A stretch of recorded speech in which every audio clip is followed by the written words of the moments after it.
Education and Culture Minister Myron Walwyn has called on residents and political leaders to resist political division and not allow political affiliation to determine what's best for the territory.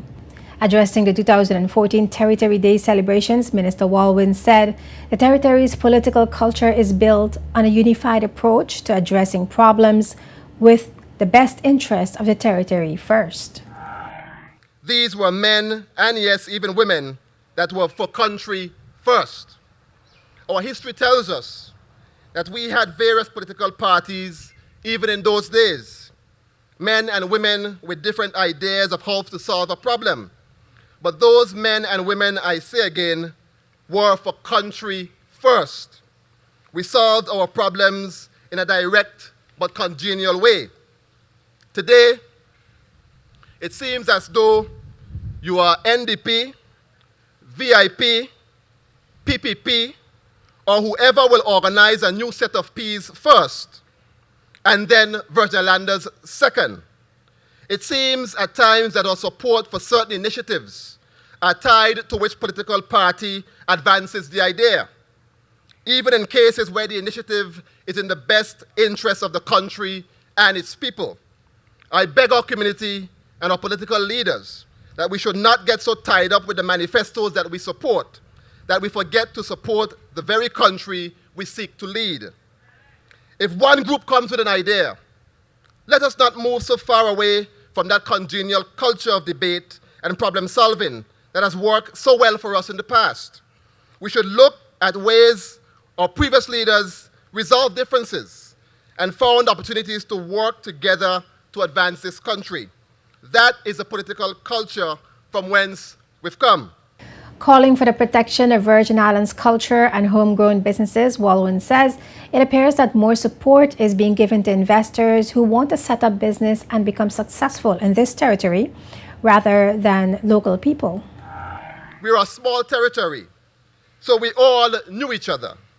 Whenever there was an issue that we were concerned about, we could have easily found someone who was in authority or in their office where we could discuss our concerns on any matter that was affecting the country and even offer help to solve those matters.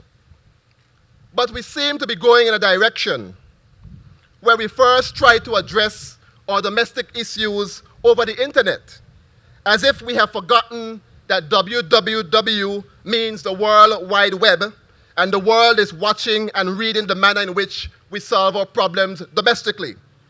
All countries have domestic problems, but I am not sure how many of those countries are airing their dirty laundry in such a public and infinite space. We also came from a culture where the community was invested in the success of each other. Today, it seems as though we wish each other well until individuals actually start to do well. At times, it appears that we are more excited and supportive when we have someone from outside set up a business and become successful in the territory rather than our own people. When our aspiring businessmen and women pool their resources together, we even see persons that are in positions and should be protecting them, using their offices to dismantle those homegrown businesses, and that was never the way of our people of the Virgin Islands. The culture minister says a people's culture remains the means by which generations pass on their heritage, their way of doing things, their morals, values, and who they are for future generations.